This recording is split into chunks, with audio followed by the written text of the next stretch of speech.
दोस्तों, मैं हूं आदिल खान आजाद। आज है 25 अप्रैल 2026 और आप देख रहे हैं आजाद बोल इंडिया पर middle east big news show. इस शो में आज आपको दिखाएंगे ईरान में दुश्मन के लिए तैयार हो रहे 1000 किस्म के हथियार। डिफेंस मिनिस्ट्री ने किया असली ताकत दिखाने का ऐलान। डोनाल्ड ट्रंप का बहुत बड़ा दावा, कहा अमेरिका की शर्तों को मानने के लिए तैयार हो गया है ईरान। इमरजेंसी में पाकिस्तान पहुंचे अब्बास अरागची। अमरीकी अहलकारों के साथ मुलाकात से ईरान का साफ इनकार। उठ रहा सवाल, तो फिर क्यों गए पाकिस्तान? पकड़ा गया सीरिया के तदामुन कत्लेआम का मास्टरमाइंड। इस हैवान ने एक साथ ली थी 288 बेगुनाहों की जान। गड्ढे में गिराकर मारी थी गोलियां। दुनिया भर में वायरल हुआ था वीडियो। और गजा में सीज फायर के बीच इसराइल की हैवानियत जारी। ताजा हमलों में मारे गए 12 फलस्तीनी।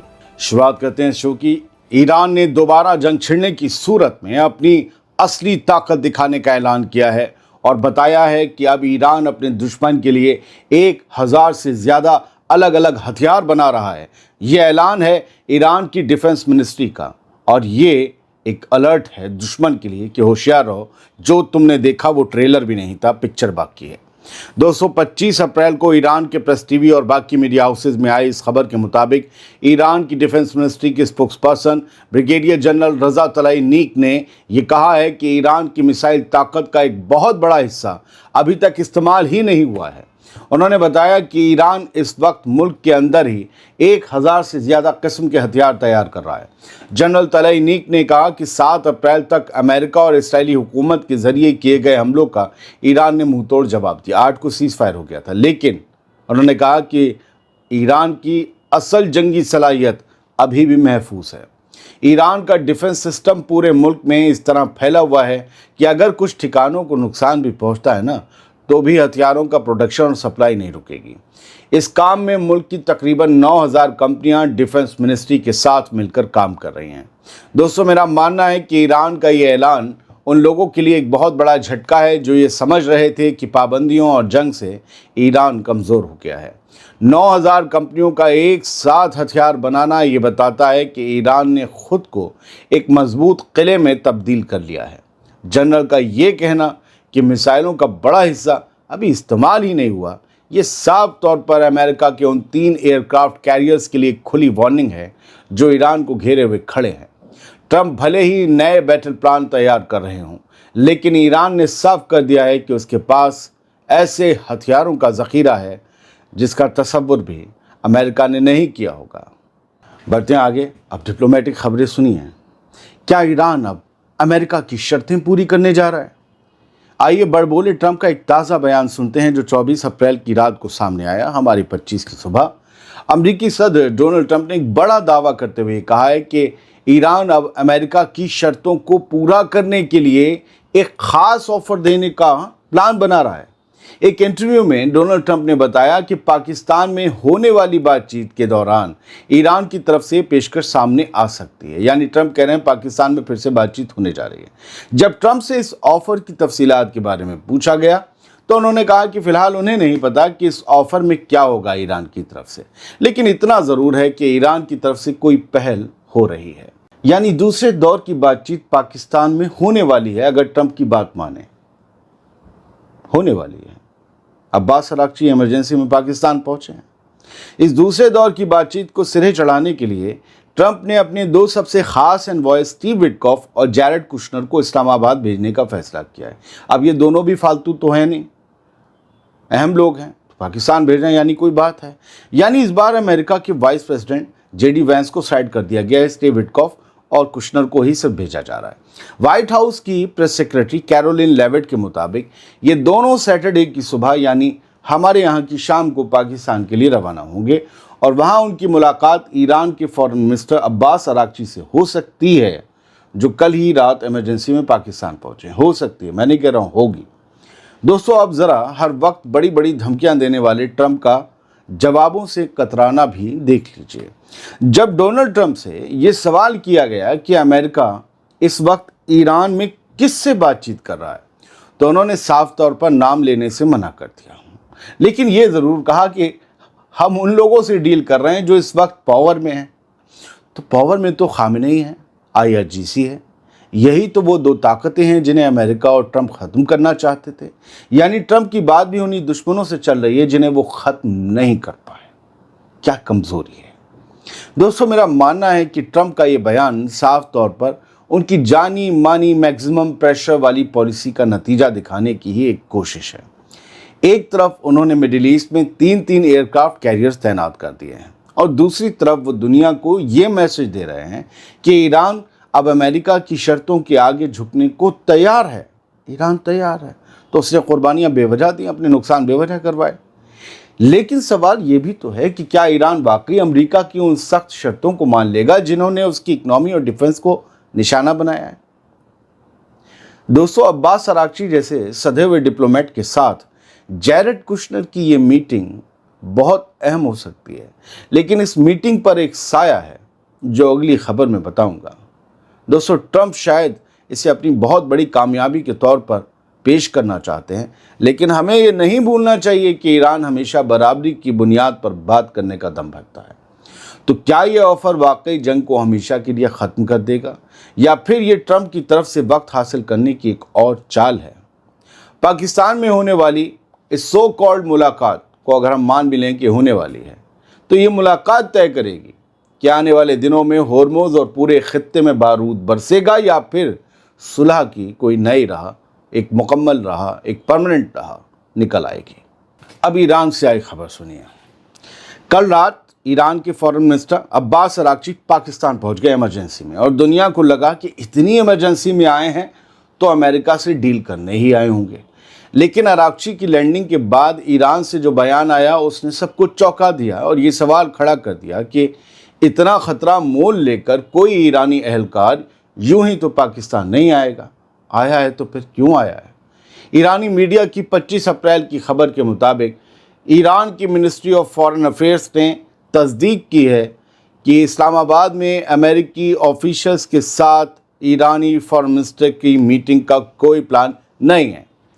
फॉरेन मिनिस्ट्री के तर्जुमान हैं इस्माइल बागई। उन्होंने कहा कि ईरानी डेलीगेशन पाकिस्तान पहुंच चुका है, लेकिन यहाँ किसी अमरीकी से मुलाकात नहीं होगी। अब वो डायरेक्ट मीटिंग नहीं होगी, इनडायरेक्ट मीटिंग होगी, ये क्लियर नहीं किया गया है। इस दौरे के दौरान ईरान अपने ख़ास ऑब्जर्वेशंस पाकिस्तान के सामने रखेगा। इस्माइल बागई के मुताबिक अराक्ची पाकिस्तान के बड़े अहलकारों से मुलाकात करेंगे। पाकिस्तान इस वक्त अमेरिका की थोपी गई जंग को रुकवाने और इलाके में अमन बहाल करने के लिए एक मीडिएटर के तौर पर काम कर रहा है। वैसे पाकिस्तानी हुकूमत पर अमेरिका का पहरा और गहरा साया किसी से छुपा नहीं है, और ये बात ईरान भी जानता है। साफ है कि अब्बास अराक्ची का ये दौरा अमेरिका से किसी सीधी बातचीत के लिए, किसी डायरेक्ट बातचीत के लिए नहीं, बल्कि पाकिस्तान के ज़रिए अपनी बात आगे पहुंचाने और इलाके की ताज़ा सूरत हाल पर मशवरा करने के लिए है। मैं आपसे कह देता हूं, बातचीत करेगा ईरान, लेकिन डायरेक्ट नहीं, इनडायरेक्ट करेगा। लिख लीजिए। हमें यह भी याद रखना होगा कि ये दौरा तब और अहम हो जाता है जब पिछले 20 सालों में पहली बार अमेरिका ने मिडिल ईस्ट में एक साथ अपने 3 एयरक्राफ्ट कैरियर्स तैनात किए हैं। इनके साथ 200 से ज़्यादा फाइटर जेट्स मौजूद हैं। इसके अलावा इन 3 एयरक्राफ्ट कैरियर और इनके साथ मौजूद लगभग दर्जन भर से ज़्यादा वॉरशिप्स पर अमरीकी नेवी के 15,000 फौजी तैनात हैं। 9 डिस्ट्रॉयर जहाज़ भी इस फ्रिगेट में, इन 3 फ्रिगेट में शामिल हैं। तो मामला बहुत टेंस है, बहुत बड़ी तैयारी अमेरिका की, और इस बीच पाकिस्तान में एक इनडायरेक्ट मीटिंग हो सकती है। अब सीरिया से आई खबर सुनिए। आग पर पट्टी बांधकर 280 से ज़्यादा लोगों को कत्ल करने वाला सीरिया का वो हैवान आखिरकार पकड़ा गया है जिसे दुनिया अमजद यूसुफ के नाम से जानती है। सीरिया की मिनिस्ट्री ऑफ इंटीरियर ने जुमे को ऐलान किया कि 2013 के तदामुन कत्लेआम यानी टेरमन मैसेकर के सबसे बड़े मुलजिम को गिरफ्तार कर लिया गया है। इस खौफनाक कत्लेआम में बशर अल असद की हुकूमत के दौरान 288 बेगुनाह लोगों को बेदर्दी से एक साथ मार दिया गया था। गिरफ्तारी की लोकेशन मैं आपको बता देता हूं कि सिक्योरिटी के मुताबिक 40 साला अमजद यूसुफ को मगरबी सीरिया के हामा इलाके अलगैब प्लेन से पकड़ा गया। वो 2024 के आखिर में असद हुकूमत के ख़ात्मे के बाद से अपने ही होम टाउन के पास छुपा हुआ था। ये शख्स जिसे अमजद यूसुफ कहते हैं, وہ بشر الاسد کے دور میں ملٹری انٹیلیجنس کا اہلکار تھا۔ اپریل 2022 میں برٹش اخبار دی گارڈین نے ایک ایسا ویڈیو لیک کیا تھا جس میں اس حیوان کو آنکھوں پر پٹی بندھے ہوئے بے گناہ لوگوں کو گڈھے کی طرف دوڑنے پر مجبور کرتے اور پھر انہیں گولیوں سے بھونتے ہوئے دیکھا گیا تھا۔ اس میں اس کے ایک دو ساتھی بھی تھے۔ میں نے وہ ویڈیو دیکھا تھا کچھ دن پہلے، میں کانپ گیا تھا۔ ایک بڑا سا گڈھا، اس میں لوگوں کو لات مار کے ہاتھ بندھے ہوئے، پٹی آنکھوں پہ بندھی ہوئی، سب کو پتا تھا مرنا ہے، کیونکہ گولی کی آواز پچھلے والے کے گرنے کے بعد کان میں آ ہی جاتی تھی۔ 2 ہاتھ پہ گڈھا تھا، پھینکتے تھے، گولی مار دیتے تھے۔ مطلب میں یہ سوچ کے اس دن لرز گیا کہ انسان کے ساتھ ایسا کیسے کر سکتا ہے، جبکہ سب نے کیا ہے، ہر دور میں ہوا ہے، عراق میں بھی ہوا، اور ایران یہ جو ہے سیریا میں بھی ہوا، اور باقی ممالک میں بھی اتنے ظلم نہیں۔ خیر، خبر کا ایک آخری حصہ بتا دوں۔ امجد یوسف کا گڈھا نام سے بھی ایک جگہ مشہور ہو گئی اس واقعے کے بعد۔ دمشق کے تدامن علاقے میں جس جگہ اس قتل عام کو انجام دیا گیا تھا اسے اب لوگ امجد یوسف کا گڈھا کہتے ہیں۔ جی، بھرا نہیں گیا۔ گوگل میپس پر بھی اس جگہ کو آپ ڈھونڈیں گے تو لکھا ہوگا دا سائٹ آف دا تیڈمن میسیکر، اسے مارک کر دیا گیا۔ سیریا کی 14 سالہ خونی جنگ کے دوران یہ سب سے بھیانک واقعہ مانا جاتا ہے۔ اسد کی حکومت گرنے کے بعد اس حیوان کی گرفتاری ان ہزاروں مظلوموں کے لیے انصاف کی ایک امید لے کر آئی ہے جنہوں نے اپنوں کو کھویا ہے۔ یہ جو آج سیریا کے صدر بنے بیٹھے ہیں، بات بیلنس کرنی چاہیے۔ یہ جو ہیں جولانی، یہ القاعدہ کے ساتھ اور اس کے ساتھ جڑے رہے، ISIS کے، اور ان کی تنظیم نے، انہوں نے بھی بے گناہوں کو مارا۔ یہ حکمراں جو ہوتے ہیں نا، ان کے تختوں کے پائے جو ہوتے ہیں وہ بے گناہوں کی لاشوں پر ٹکے ہوتے ہیں، کہیں کا حکمراں۔ یہ آج جو شریف کوٹ بینڈ بن کر پہن کے گھوم رہے ہیں نا، کل انہوں نے ایسے ہی گولیاں چلائی تھی، لوگ کوئی ادھر کے مارتا تھا، کوئی ادھر کے۔ تو حکمرانوں سے آپ پاکیزگی کی امید چھوڑ دیجیے۔ بڑھتے آگے۔ غزہ میں حیوانیت جاری ہے۔ اسرائیل نے ایک بار پھر سیز فائر کی دھجیاں اڑاتے ہوئے غزہ میں کم سے کم 12 فلسطینیوں کو قتل کر دیا ہے۔ حماس کا کہنا ہے کہ اسرائیلی حملوں میں آئی یہ تیزی اس بات کا ثبوت ہے کہ انٹرنیشنل کمیونٹی غزہ میں امن بحال رکھنے میں پوری طرح ناکام رہی ہے۔ غزہ کے میڈیکل ذرائع نے الجزیرہ کو یہ بتایا کہ اسرائیلی فوجوں نے پورے غزہ میں الگ الگ حملے کیے جن میں 12 فلسطینی اپنی جان گنوا چکے ہیں۔ یہ رپورٹ ابھی تک میں جب پڑھ رہا ہوں اتنی ڈیٹیل میں، یا یوں کہیے کہ صرف الجزیرہ نہیں چھاپی ہے۔